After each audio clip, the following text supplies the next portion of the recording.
السلام علیکم ورحمۃ اللہ وبرکاتہ۔ آج کے ہمارے اس ویڈیو میں ہم آپ کے لیے مختلف دعائیں لے کر آئے ہیں، جس میں پہلی دعا ہے علم اور رزق میں اضافے کی دعا، شیاطین نظر بد اور حد سے بچنے کی دعا، سونے کی دعا اور سو کر اٹھنے کی دعا۔ یہ 4 دعائیں لے کر آئے ہیں اور ہم بتائیں گے آپ کو کہ ان کو کس طرح سے پڑھنا ہے اور کیا طریقہ اختیار کرنا ہے۔ تو اللہ کا نام لے کے ہم آغاز کرتے ہیں۔ بسم اللہ الرحمن الرحیم۔ شروع اللہ کے نام سے جو نہایت مہربان اور رحم کرنے والا ہے۔ نمبر 1 پہ ہے علم اور رزق میں اضافے کی دعا۔ اللہم انی اسألک علما نافعا رزقا طیبا وعملا متقبلا۔ نماز فجر کے بعد ایک مرتبہ اس دعا کو آپ نماز فجر کے بعد ایک دفعہ پڑھ لیں۔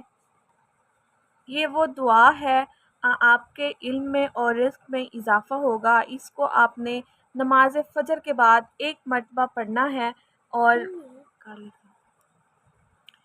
اس دعا کو آپ نے نماز فجر کے بعد ایک دفعہ پڑھنا ہے اور اپنی زندگی کا معمول بنا لے، حصہ بنا لے کہ آپ نے اس کو ڈیلی پڑھنا ہے۔ دوسرے نمبر پہ ہے شیاطین نظر بد اور حسد سے بچنے کی دعا، کہ آپ شیاطین کے نظر بد اور حسد سے کیسے بچ سکتے ہیں۔ تو اس کے لیے ہمارے پاس 3 صورتیں ہیں، سورۃ اخلاص، سورۃ فلق اور سورۃ ناس۔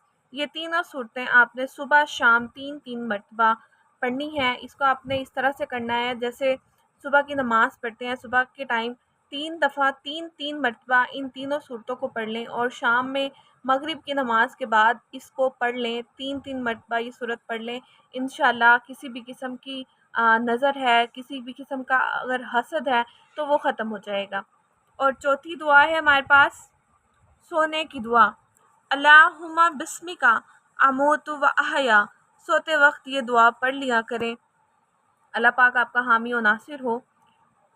اور سو کر اٹھنے کی دعا، الحمدللہ الذی احیانا بعد ما اماتنا وعلیہ النشور۔ یہ صبح سو کر اٹھنے کی دعا ہے کہ آپ سب صبح جب بھی اٹھیں تو اپنے اللہ کا نام لے کر اللہ کے شکر ادا کر کر اٹھیں کہ اللہ تعالیٰ نے آپ کو ایک نئی صبح دیکھنے کے لیے دی ہے، ایک نئی صبح سے ایک نیا دن آپ کو دیکھنے کے لیے دیا ہے۔ اللہ پاک کا شکر ادا کریں اور اللہ کے نام سے صبح کا آغاز کریں۔ تو ہماری آج کی اس ویڈیو میں اتنا ہی۔ ہمارے چینل کو لائک کریں، کامنٹ کریں اور سبسکرائب کرنا مت بھولیے گا، اور ان صورتوں کو ان عمل پر عمل کریں۔ انشاءاللہ آپ کی جو روزمرہ کی زندگی ہے بہتر سے بہترین ہونے لگے گی۔ شکریہ۔